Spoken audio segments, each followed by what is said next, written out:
Good morning, dear students. How are you doing? I hope you all are well. So, my dear students, today we are going to start up with a new chapter that is titled as tissues. But before coming directly to the tissues, let's have a quick recap of some previous topics that we studied in our last chapter. In our last chapter, we discussed about cells. Now, we already know that these cells are basically the tiny units, or they are also known as the building blocks of life. So basically all the organisms, all the living forms that exist on this planet are actually made up of certain kind of cells. Now, depending upon the number of cells, the life forms are actually broadly divided into two types. One is unicellular organisms, and the another one is multicellular organisms. See students, I always indicate that when you would talk about studying about living forms and when we come to a subject called biology, then most of the topic is clear in the title itself. See, by seeing this particular term unicellular, uni means one, uni means one, and multi means more than one. So basically what is happening in unicellular organisms, all the life processes that are needed for the survival of that particular organism are actually conducted within one cell. That means that one cell is responsible for doing breathing, respiration, digestion, metabolism, reproduction, etc., etc. Now, in multicellular organisms, all these works that are happening for the survival, all these life systems are actually divided amongst different cluster of cells. Now, this division is known as division of labor. Again, we will discuss about this term. Division means बांटना, labour का मतलब क्या है, कोई भी ऐसा work जिसमें effort लग रहा हो. सो बेसिकली यहाँ पे क्या हुआ, मल्टी सेल्यूलर ऑर्गेनिजम्स में डिफरेंट ग्रुप ऑफ सेल्स को डिफरेंट डिफरेंट काम अलॉट कर दिए गए. नाउ ये अलॉटमेंट किस बेसिस पे हुआ, ये अलॉटमेंट उनको काम का जो हुआ वो इस बेसिस पे हुआ कि वो सेल्स जो हैं वो कहाँ पे प्रेजेंट है बॉडी में. Like movement through contraction and relaxation, ठीक है, ये वाला काम किसको दिया गया, मसल सेल्स को दिया गया. Message conduction is done to different body parts by nerve cells. Transport of oxygen was assigned for to blood. Now this specialization is achieved in according to the shape, size and location. यानी कि कौन सा cell किस particular shape का है, किस size का है और वो आपकी बॉडी में कहाँ पे प्रेजेंट है, उस बेसिस पे आपको ये पता लग गया कि how you have to divide their work. So besides these cells and different type of organisms, what are tissues? बेटा, tissues are known as group और cluster of these cells. So basically we are assigning different work to different group of cells. Now the next point comes here, that what was the need of getting tissues. हम सोच सकते हैं अरे वैसे भी तो काम हो सकता था ना, ठीक है, वहां पे एक सेल था वो अपने सारे काम कर रहा था, यहाँ पे ज्यादा सेल है, ज्यादा सेल मिलकर काम कर लेंगे. So the need of tissue was, it helps, सबसे पहली बात division of labor. जब हमारे पास already we have the facility of more than one cell, then why should we give all the responsibility of conducting all the important processes for a life to only one cell? We can divide it. So सबसे पहले tissues क्या help करते हैं? They help us in division of labor.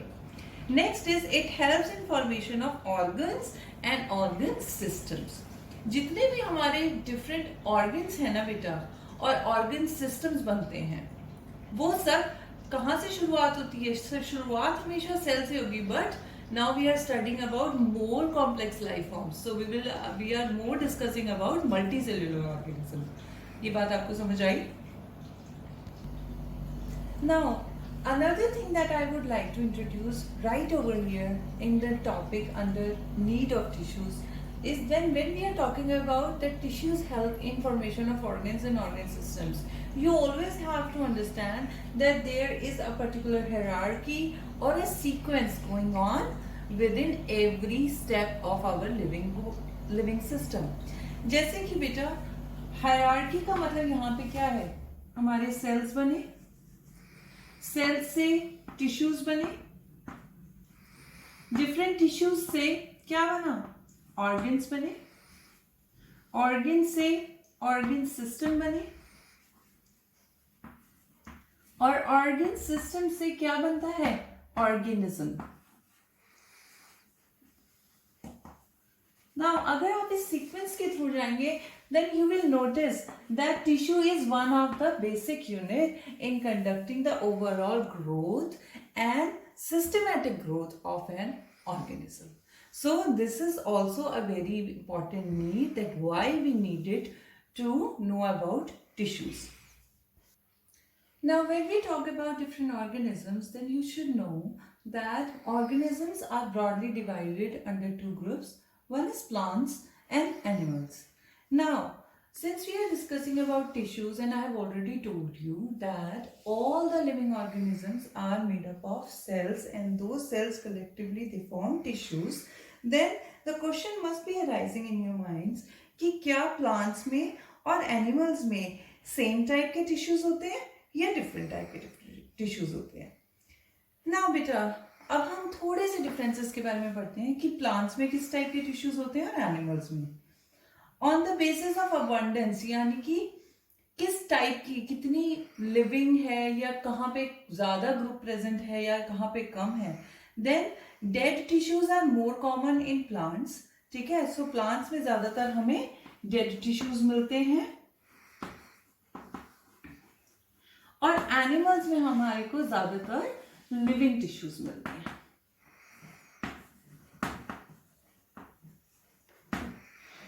Secondly अब need के according कि किसको कितनी एनर्जी की जरूरत है. By the function you very well know कि प्लांट्स को कंपैरेटिवली लेसर एनर्जी की जरूरत होती है because they are still, they are not mobile. Since plants जो है स्टेशनरी ऑब्जेक्ट्स होते हैं, वो एक जगह अपने आप को फिक्स कर लेते हैं, तो उनको मूवमेंट के लिए तो एनर्जी की जरूरत नहीं है. और सबसे ज्यादा एनर्जी की जो खपत कह लो या यूटिलाइजेशन है वो मूवमेंट में होता है. सो प्लांट्स को क्या चाहिए होता है? They need less maintenance of tissues. यानी कि क्या हो रहा है, ये एनर्जी हमें मिलती कहाँ से है? ये एनर्जी हमें मिलती है मेटाबॉलिज्म ऑफ फूड से. अब वो मेटाबॉलिज्म ऑफ फूड कहाँ हो रहा है? सेल्यूलर लेवल पे हो रहा है, यानी कि टिश्यू लेवल पे हो रहा है. तो जितनी ज्यादा किसी सेल का या टिश्यू का यूज होगा उतनी ही ज्यादा उसको मरम्मत और मेंटेनेंस की भी तो जरूरत पड़ेगी, राइट? तो बेसिकली एंड प्लांट्स में जो है वो they need less maintenance of tissues. ठीक है, and on the other hand जो एनिमल्स के टिश्यूज होते हैं उनको ज्यादा मेंटेनेंस की जरूरत पड़ती है. अब प्लांट्स में अगर हम बात करें बेटा, तो ब्रॉडली जो हमारे प्लांट टिश्यूज हैं ये दो टाइप के होते हैं. सबसे पहला टाइप होता है मेरिस्टेमेटिक,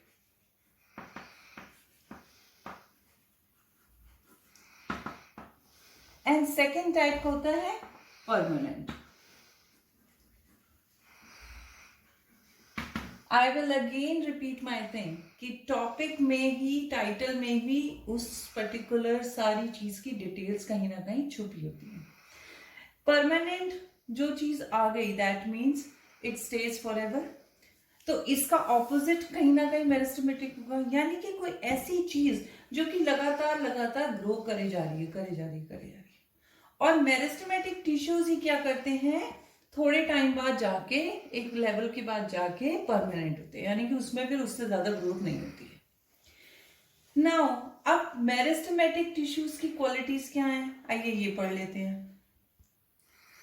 मेरिस्टेमेटिक टिश्यूज की कुछ बेसिक क्वालिटीज बेटा होती हैं. एक तो दीज आर वेरी स्मॉल. क्या होते हैं? स्मॉल स्ट्रक्चर्स होते हैं. इनकी जो सेल वॉल होती है वो कैसी होती है? Cell wall, I hope you all know that it is basically the outermost covering of any cell, जो कि उसको बाहर के सारे एनवायरमेंट से और सेल के अंदर के एनवायरमेंट को डिवाइड करती है. सो इसकी सेल वॉल कैसी होती है? The cell wall is thin and elastic. Now the next quality is it has no vacuoles. इसमें क्या होते हैं? Vacuoles नहीं होते हैं. Now another thing that I want to make clear with all of you, that there is nothing a word called impossible. Impossible नाम का कोई भी टर्म साइंस की भाषा में नहीं है. हो सकता है आज जो चीज पॉसिबल नहीं है वो आज से 4 साल बाद, आज से 2 साल बाद या शायद 2 महीने बाद पॉसिबल हो. So there are exceptions all the time. So when I talk about anything like no vacuoles, कि कुछ ऐसे ऑर्गेनिजम्स हो सकते हैं जिसमें वैक्यूल्स शायद प्रेजेंट भी हो but they are of negligible size, यानी कि उनका साइज शायद इतना कम हो कि हम उसको अननोटिसेबल कर सकते हैं. Next is they have larger nucleus, यानी कि इनका न्यूक्लियस जो कैसा होता है? Large nucleus. Now, since they have a larger nucleus, तो साइटोप्लाज्म यानी कि बाकी सारे फ्लूइड की जगह कम हो गई, यानी कि वो टाइटली पैक्ड होगा. That means they have a dense cytoplasm.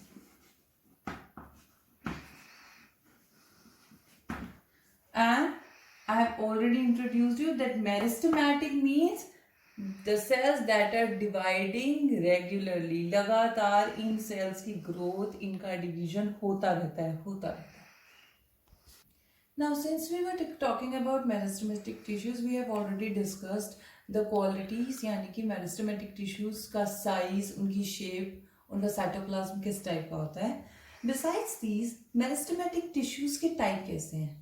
अब टाइप का डिफिजन हुआ है बेटा on the basis of position in the plant body, यानी कि ये वाले टिश्यूज प्लांट बॉडी में किस पार्ट के ऊपर प्रेजेंट है उसके बेसिस पे इनका डिवीजन हुआ है. Now on the basis of this, meristematic tissues are basically of 3 types. They are titled as apical meristem, intercalary meristem and lateral meristem. Since I have indicated the same things in the given diagram as well, apical यानी कि top पे जो apex के तरफ है, intercalary यानी कि somewhere in between, and lateral means towards the lower side of a plant. Apical meristem, as I already indicated, that it is present on the tips of stems and roots. ठीक है. अब depend करता है कि ये apical meristem root पे present है या शूट पे. शूट का मतलब क्या होता है? स्टेम. सो बेसिकली अगर आपका एपिकल मेरिस्टम कहाँ पे? रूट पे प्रेजेंट है तो उसको आप क्या बोलेंगे? रूट मेरिस्टम, या आप बोलेंगे रूट एपिकल मेरिस्टम. और अगर यही आपका एपिकल मेरिस्टम जो है वो शूट यानी कि स्टेम पे प्रेजेंट है तो आपको उसको क्या बोलेंगे? You will say it as shoot apical meristem.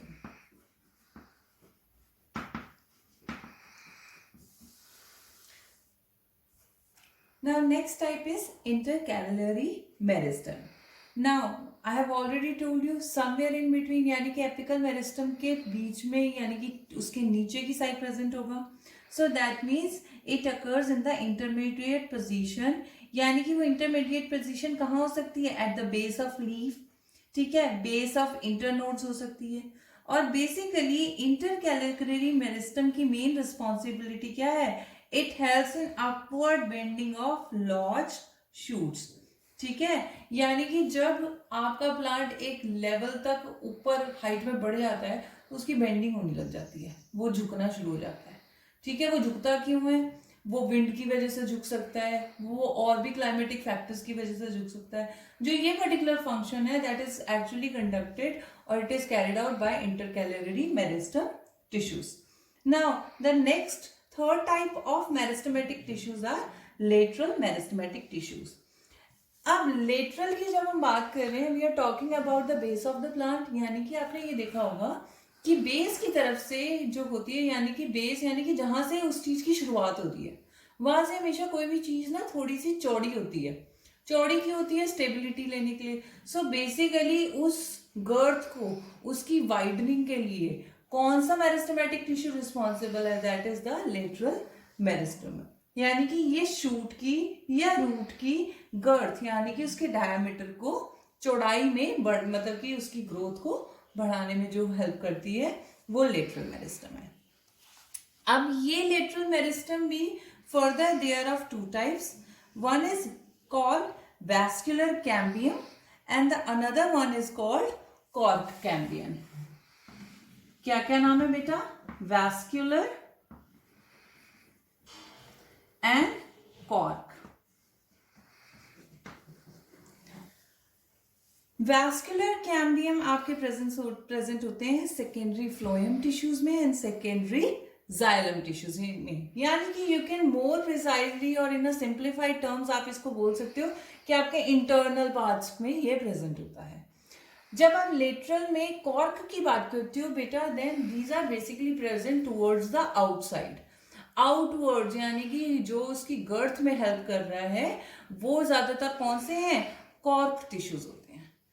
I hope this meristematic tissues is clear so far. Now the next type of tissue that we have already mentioned was permanent. मैं आपको previously meristematic tissues में ही बता रही थी कि meristematic tissues divide होते जाते हैं। अब अगर वही वो डिवाइड होते जा रहे हैं तो एक लेवल के बाद उन सारे मेरिस्टेमेटिक टिश्यूज का होता क्या है? ठीक है, that should be an important question. बेटा इसका आंसर ये है कि वो मेरिस्टेमेटिक टिश्यूज को कोई ना कोई पर्टिकुलर रोल मिल जाता है उस प्लांट में अपना कोई फंक्शन परफॉर्म करने के लिए, यानी कि एक लेवल के बाद क्या होता है, मेरिस्टेमेटिक टिश्यूज में ग्रोथ बंद हो जाती है, उनको कोई काम असाइन कर दिया, भैया अब तुम बड़े हो चुके हो, अब तुम्हारा ये काम है, ठीक है, तो उनको एक काम दे दिया हमने। अब जब उन्हें वो काम दे दिया जाता है तो फिर वो सिर्फ और सिर्फ वो पर्टिकुलर फंक्शन परफॉर्म करते हैं, वो कोई डिवीजन नहीं परफॉर्म करते, और उस कैटेगरी को हम क्या कहते हैं? Permanent tissues. Now permanent tissues की अगर हम कुछ बेसिक क्वालिटीज के बारे में बात करें, ठीक है, तो उस बेसिक क्वालिटीज के बारे में ये है कि they have a fixed shape, यानी कि एक इनकी पर्टिकुलर शेप फिक्स्ड होती है, ठीक है, इनका फिक्स्ड साइज होता है और इनको एक स्पेसिफिक फंक्शन दे दिया जाता है, ठीक है। अब ये जो इनके पास एक अलॉटमेंट हो गया, इनको काम दे दिया गया, अब तुम बढ़ोगे नहीं, अब तुम डिवाइड नहीं होगे, बस अब तुम्हारा यही काम है। इस पर्टिकुलर अलॉटमेंट को, यानी कि providing of a particular function, providing of a particular shape, particular size to any tissue, इसको क्या कहते हैं? There is a word called differentiation. इसको क्या वर्ड दिया गया है? Differentiation. Now further, these permanent tissues are again of majorly divided into two groups. पहले ग्रुप का नाम होगा सिंपल। ये परमानेंट टिश्यूज या तो सिंपल होंगे या फिर कॉम्प्लेक्स होंगे।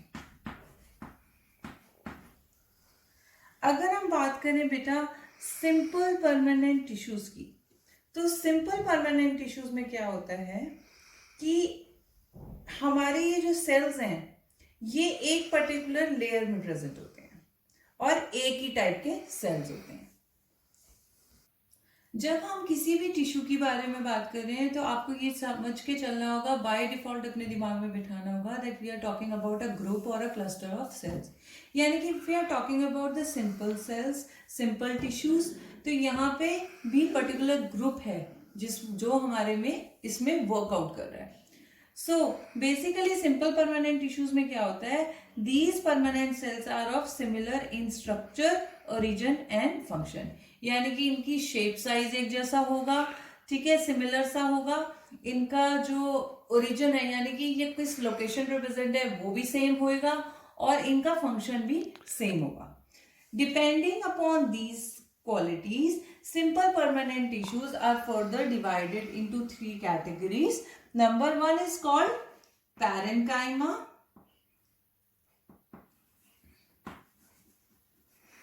Next one is called collenchyma.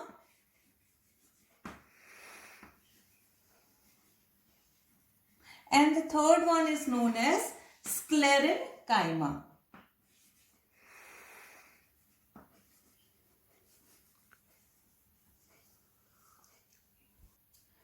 Now, if we start with a tissue of simple permanent types parenchyma, तो बेटा parenchyma जो होते हैं they are अनस्पेशलाइज. सबसे पहले बात तो हम इनकी थोड़ा सा शेप के बारे में जो सोच लेते हैं.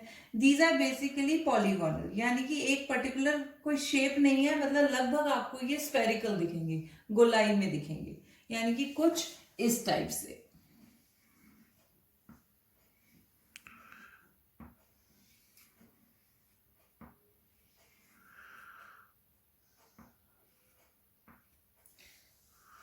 नाउ लोकेशन अगर हम इनकी बात करें कि ये पर्टिकुलर टिश्यूज मिलते हैं, ये हमें ज्यादातर बेटा स्टेम पे भी मिल जाएंगे, रूट्स पे भी मिल जाएंगे, लीव्स पे भी मिल जाएंगे.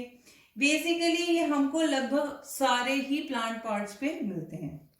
नाउ अब हम बात करें that why we are studying, यानी कि हम इसके बेसिकली किसी ना किसी फंक्शन के बारे में बात करेंगे कि इसकी नीड क्यों है. बेटा बेसिक नीड ऑफ पैरेंकाइमा क्या है? Storage of food.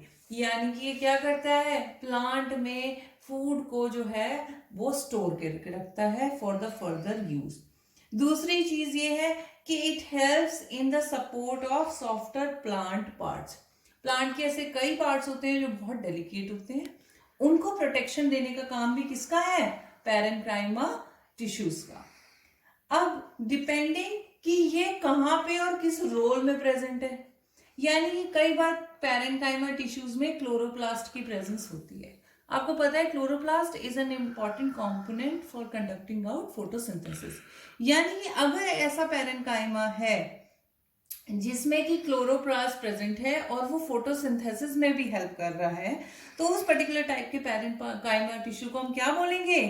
क्लोरेनकाइमा. उसको हम क्या बोलेंगे? क्लोरेनकाइमा. नाउ आपको क्लोरेनकाइमा समझ आ गया? क्लोरेन का मतलब क्या है? आप क्लोरोप्लास्ट कह सकते हो, ठीक है. क्लोरो का क्लोर आ गया और बाकी पैरेंकाइमा का एनकाइमा आ गया.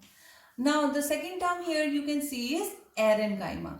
एरेनकाइमा का वर्ड यहाँ पे आपको एयर की साउंड आ रही है, यानी कि आप थोड़ा सा अपना दिमाग, अगर आप अपने ब्रेन्स को वाइडली खोलो और सोचो कि एयर क्या, तो बेसिकली बेटा ऐसे प्लांट्स जो कि वाटर में होते हैं, वाटर में एग्जिस्ट करते हैं, उन वाटर के प्लांट्स में ये एयर कैविटीज बना देता है जिसमें कि गैसेस भर जाती हैं, क्योंकि वहां पे एम्प्टी स्पेस है. वो गैसेस क्या करती हैं? उस पर्टिकुलर प्लांट को डूबने नहीं देती, फ्लोट में बायंसी करने के लिए हेल्प करती हैं, ठीक है. So that's why since they have this is a modified kind of parenchyma tissues that forms air vacuoles or air cavities, then that's why they are termed as erenchyma. Now if we talk about the second type of simple permanent tissue, then that is known as collenchyma. अब again यहां जब हम collenchyma पे बात कर रहे हैं तो यहां पे भी हम एक पर्टिकुलर सिमिलर टाइप के ग्रुप ऑफ सेल्स की बात कर रहे हैं that are forming the collenchyma tissues. Collenchyma का मेजर फंक्शन होता है बेटा to give a mechanical support. क्या? कि स्ट्रेंथ. मैकेनिकल सपोर्ट की जब हम बात करते हैं then we are talking about basically the strength, ठीक है. तो जो ऐसे टिश्यूज जो कि प्लांट को एक सपोर्ट, एक स्ट्रेंथ देते हैं, वो सारे tissues they come under the category of collenchyma simple permanent tissues. Now इनकी लोकेशन क्या हो सकती है बेटा? They are present in the epidermis in the leaf stalk, ठीक है. ये और कहाँ प्रेजेंट होते हैं? लीफ के मिड रिब में, यानी कि मेन वेन में प्रेजेंट होते हैं, ठीक है. और हर्बेशियस डाइकोट स्टेम्स में प्रेजेंट होते हैं. फंक्शन के बारे में मैंने आपसे बात कर दी है that they help in providing the mechanical support to the plant, and secondly ये flexibility प्रोवाइड करता है. मैकेनिकल सपोर्ट का मतलब सिर्फ ये नहीं है कि एक चीज है रिजिड सॉलिड खड़ी हो गई। अब जो चीज इतनी रिजिड है, अगर उसके ऊपर कोई भी external force, climatic factor effect करेगा, और अगर उसमें फ्लेक्सिबिलिटी नहीं है, तो वो चीज क्या होगी, वो चीज टूट जाएगी। ठीक है, सो टू अवॉइड द ब्रेकिंग और damage of that particular thing it should be flexible, यानी कि अगर कोई हवा ऐसी चल रही है, कोई ऐसा पर्टिकुलर क्लाइमेटिक फैक्टर आया, तो उसके हिसाब से वो अपने आप को बेंड करके बचा सके। तो ये वाला फंक्शन भी कौन हेल्प करता है, कॉलिन काइमा। अगर अगेन कॉलिन काइमा भी क्या करते हैं, they help in storage of food also. ये if the presence of chloroplast is there in collenchyma tissues, it will also contribute in the photosynthesis process of the plant. Now the third kind of simple permanent tissue is sclerenchyma. Sclerenchyma tissues, सबसे पहले हम again इनकी location की बात कर लेते हैं। बेटा ये ज्यादातर प्रेजेंट होती है, if you talk about, they are present on the grit of apples, pears and guavas, यानी कि जो हार्डर पार्ट होता है उसमें प्रेजेंट होती है। दूसरी चीज ये आपको मिलेगी नट्स पे या सीड्स की कवरिंग में मिलेगी आपको। ठीक है, या आपका जो कोकोनट होता है, नारियल ब्राउन वाला जिसके ऊपर बाल से बने होते हैं, सो बेसिकली वो भी क्या होता है, स्क्लेरेंकाइमा टिश्यू होता है। तो बेसिकली अगर आप इन सबके स्ट्रक्चर्स के बारे में बात करें या सोचें, जिनके मैंने आपको एग्जांपल्स दिए हैं, then you will realise that ये सारे स्ट्रक्चर्स रफ हैं, हार्ड है, रिजिड हैं। So basically we can tell that sclerenchyma tissue का जो मेन फंक्शन है, that is providing the mechanical strength और प्रोटेक्शन टू अ प्लांट और different parts of the plant.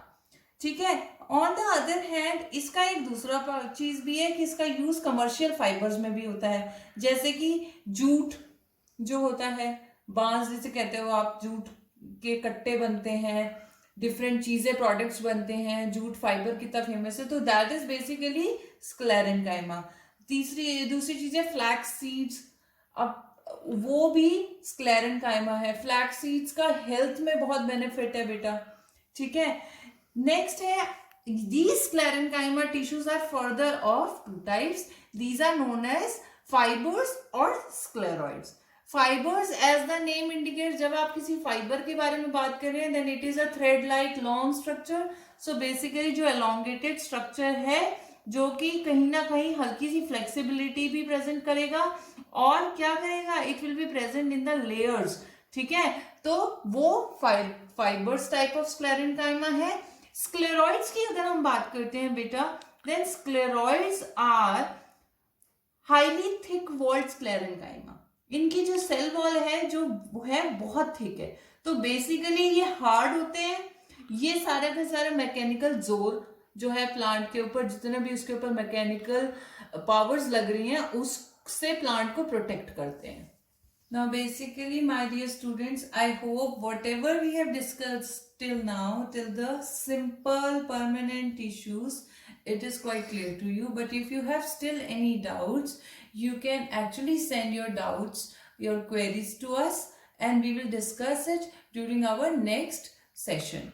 In the next session, we will discuss about the second type of permanent tissues, that are complex permanent tissues.